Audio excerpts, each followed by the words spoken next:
नमस्कार, स्वागत है आपका एबीपी न्यूज में। मैं अखिलेश आनंद हूं। अब शुरू होने जा रहा है वो शो जो आपकी यानी हर आम आदमी की आवाज है, मतलब घंटी बजाओ।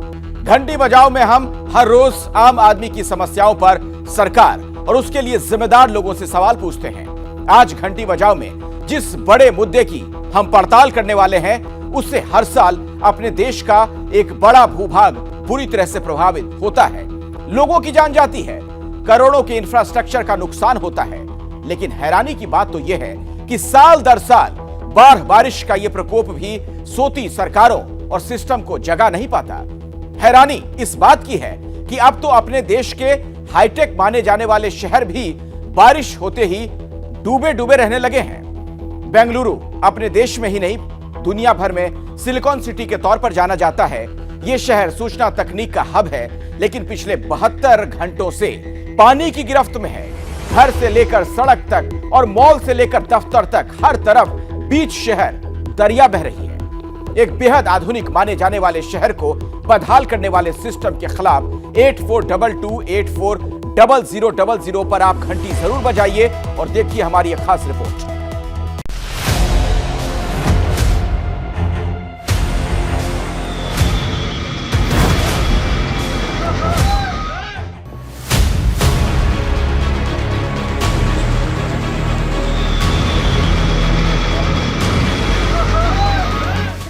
रात से शुरू हुई इस बारिश के कारण जो है अब तक 1000 करोड़ का नुकसान जो है वो शहर को झेलना पड़ा है और अभी भी ये समस्या जो है वो खत्म होती दिखाई नहीं दे रही।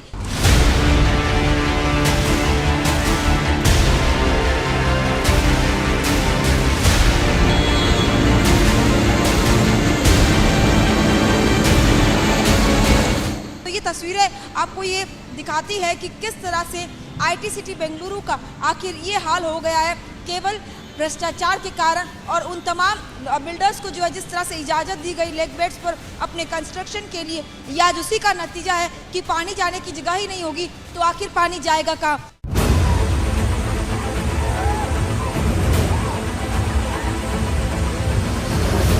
देखिए, गलती तो हुई है, वरना ये सिचुएशन तो होता नहीं। एंड बीबीएमपी इतना रिच म्युनिसिपल कॉरपोरेशन है, उसके बाद भी अगर ऐसा हो रहा है तो हायर लेवल अथॉरिटीज से ही कुछ गलतियां हुई होंगी।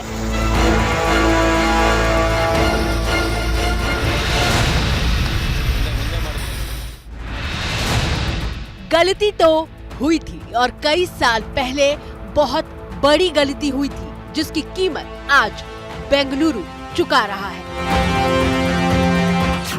और उसी गलती को ठीक करने की कवायद को इस वक्त आप अपनी टीवी स्क्रीन पर देख रहे हैं।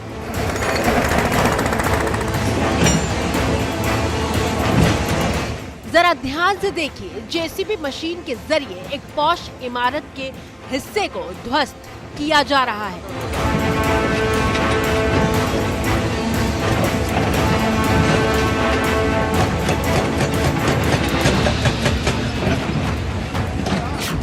गौर कीजिएगा, नीचे बेंगलुरु को डुबोने वाला बाढ़ का पानी भरा हुआ है, यानी तस्वीरें बाढ़ आने के बाद की हैं।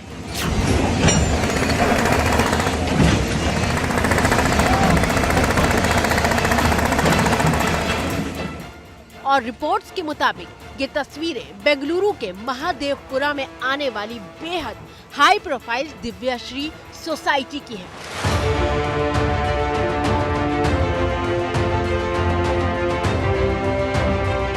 वो सोसाइटी है जहां सबसे सस्ते फ्लैट की कीमत 8 करोड़ रुपए से शुरू होती है और 13 करोड़ तक के फ्लैट यहां मिलते हैं।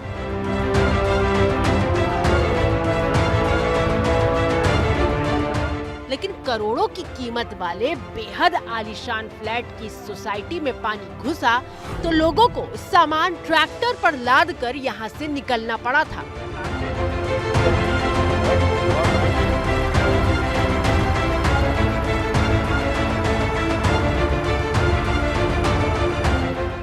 ये सोसाइटी कितनी हाई प्रोफाइल है उसकी गवाही है पार्किंग में खड़ी बेंटले और लेक्सस जैसी हाई एंड गाड़ियां, जिनकी कीमत 4 से 5 करोड़ के बीच है।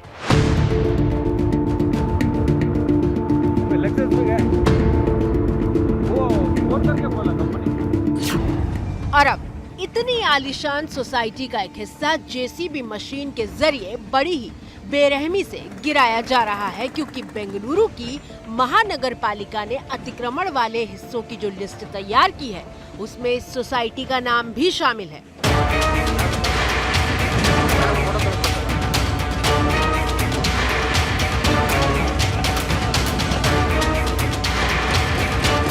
बस यही है बेंगलुरु के डूबने की पूरी कहानी। बेंगलुरु डूबा क्योंकि शहर में मौजूद झील ओवरफ्लो हुई और उसका पानी रिहायशी इलाकों में घुसने लगा।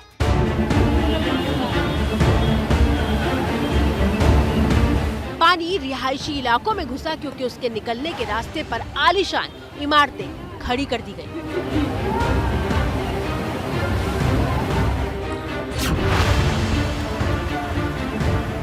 इस वीडियो को सोशल मीडिया पर शेयर करते हुए लोगों ने लिखा कि ये थार है या फिर सबमरीन।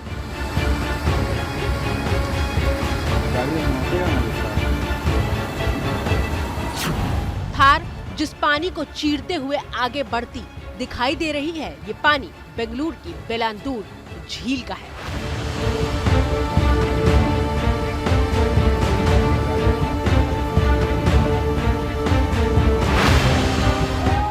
वो झील जिसने बेंगलुरु की सड़क से लेकर सोसाइटी और उनके घर के भीतर तक कब्जा कर लिया था।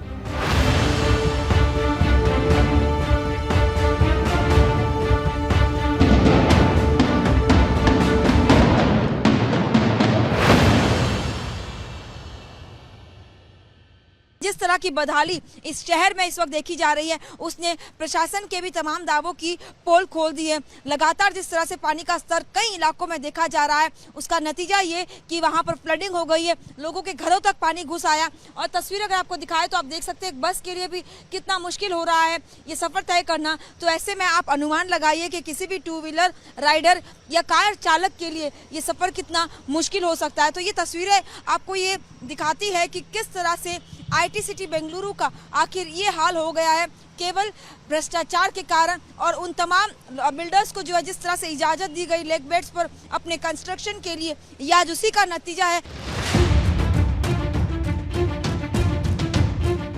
आपने बेंगलुरु के डूबने की कहानी तो देख ली और देख रहे हैं, लेकिन अब बारी बेंगलुरु को डुबोने वाली उस झील की कहानी को जानने की है। जैसा कि आप जानते हैं कि हर कहानी के दो पहलू होते हैं।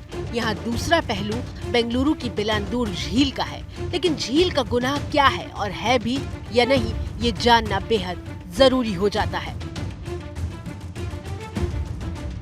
बेलांदूर झील बेंगलुरु की सबसे बड़ी झील मानी जाती थी।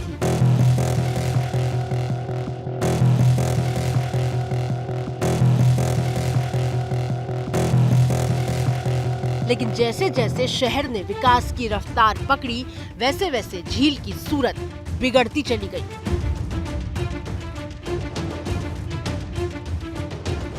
हालात इतने खराब हो गए कि बेलांदूर झील सीवेज टैंक में बदलकर रह गई।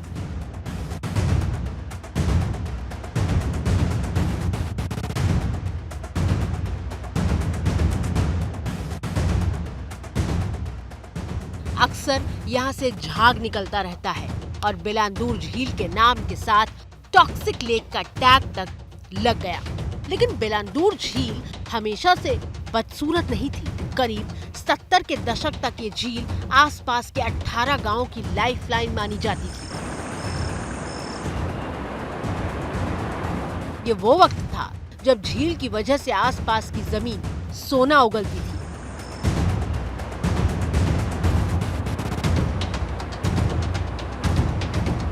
झील में मछली पालन होता था। झील के बगल की जमीन पर टमाटर और फूल गोभी की खेती होती थी। मछली पालन से जुड़े करीब 400 परिवार इसके आसपास बसे हुए थे। झील विकास प्राधिकरण के मुताबिक बेलांदूर झील 891.9 एकड़ में फैली हुई है और इसकी जल भंडारण क्षमता 17.66 मिलियन क्यूबिक फीट है। ये झील का मूल आकार है, लेकिन 2011 में कर्नाटक उच्च न्यायालय की तरफ से गठित समिति ने झील के आकार का जो अनुमान लगाया वो 797.21 एकड़ ही था, जबकि अनुमान ये लग रहा है कि अब तो झील का आकार 726 एकड़ से अधिक नहीं है। तो फिर सवाल उठता है कि करीब 150 एकड़ कहां गए? दरअसल बेलांदूर झील में समस्या 1980 के दशक के अंत में शुरू हुई। बढ़ते शहरीकरण और आसपास लगातार निर्माण होने की वजह से झील को नुकसान पहुंचना शुरू हो चुका था। टीवी स्क्रीन पर 2 तस्वीरें मौजूद हैं। पहली तस्वीर साल 2003 की है, जबकि दूसरी तस्वीर साल 2015 की है। 12 साल के भीतर कैसे झील के रास्ते में इमारतों का पहाड़ खड़ा हो गया, इसकी मिसाल देख रहे हैं आप। गूगल अर्थ पर देखिए 1985 से लेकर 2020 यानी 35 साल के भीतर कैसे इस झील के साथ अत्याचार हुआ है।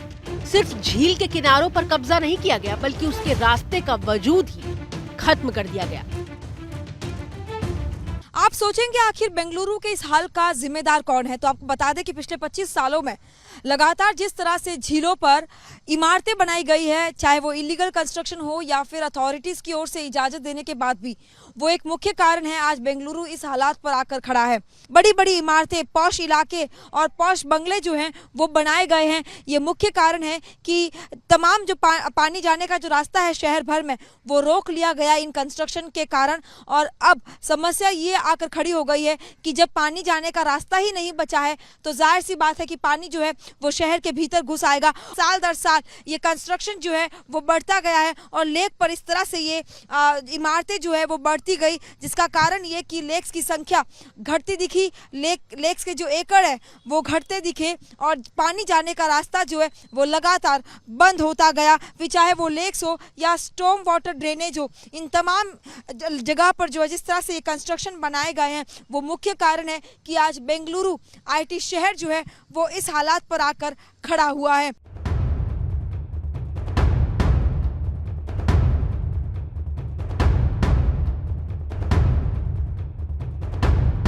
बेंगलुरु की बेलांदूर झील एक प्राकृतिक चक्र का हिस्सा हुआ करती थी। इसमें मॉनसून के दौरान साफ पानी होता था और गर्मियों के दौरान पानी कम हो जाता था। अब स्थिति यह है कि झील हर मौसम में बदबूदार पानी से भर जाती है। झील में गाद भरी हुई है और मछलियां मर चुकी हैं, यानी इंसानों ने अपने विकास के लिए सिर्फ एक झील को नहीं मारा, बल्कि एक पूरे इकोसिस्टम की बलि ले ली।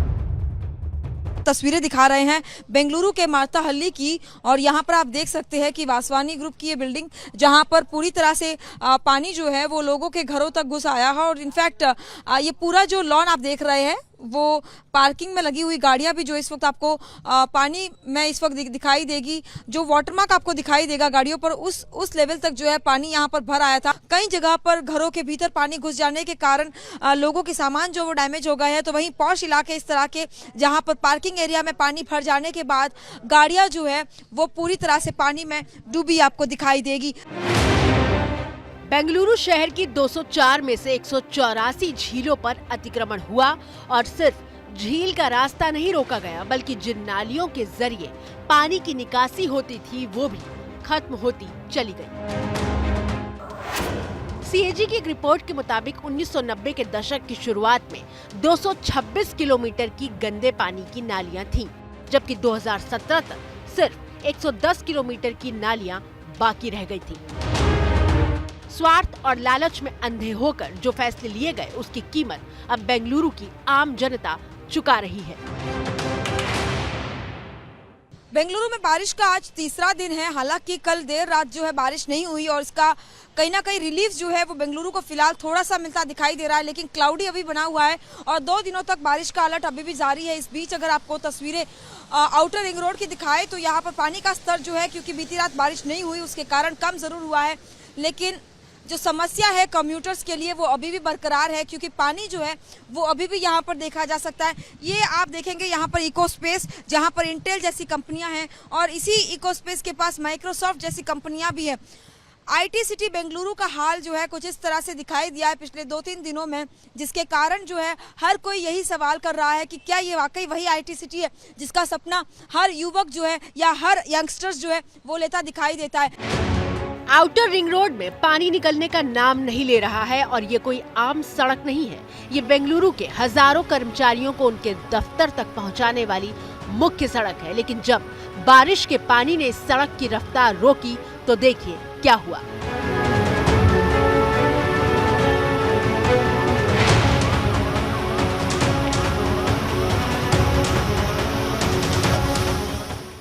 1,30,000 गाड़ियां हर रोज बेंगलुरु की आउटर रिंग रोड से गुजरती हैं। पीक आवर यानी सुबह और शाम के वक्त हर घंटे 8,000 से ज्यादा गाड़ियां आउटर रिंग रोड को पार करती हैं।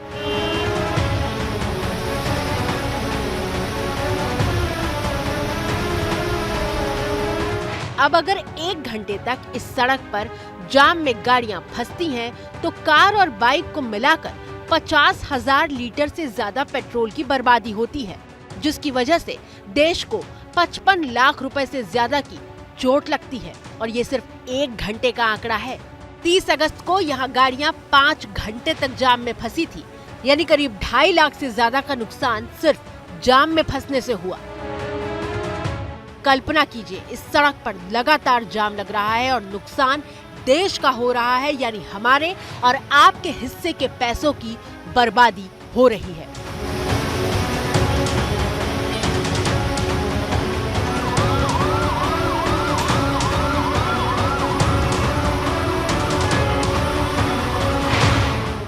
अब सवाल आता है कि आगे क्या? तो आगे 2 बातें हैं। पहली है कि 9 सितंबर से भारी बारिश होने वाली है, मतलब ये कि आफत बढ़ेगी, क्योंकि जो सालों से बोया गया है वो इतनी जल्दी तो काटा नहीं जा सकेगा।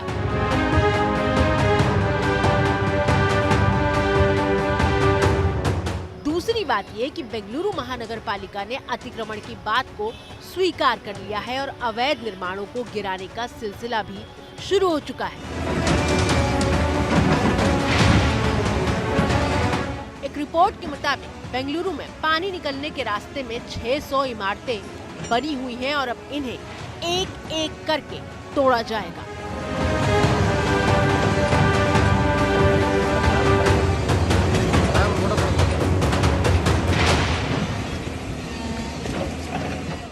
जैसे ही घड़ी का काटा दोपहर 2:30 पे आए, बबीता जी का दिल सास बहू साजिश के लिए मचल जाए। और ये है इनकी बहू, पूरे दिन ऑफिस की टेंशन हो जाए गॉन जब ये करें अपना फेवरेट शो फ्री टाइम पे ऑन। इनकी तरह आप भी देखें अपना फेवरेट शो अपने टाइम पर और डाउनलोड कीजिए एबीपी लाइव ऐप अपने स्मार्ट टीवी पर।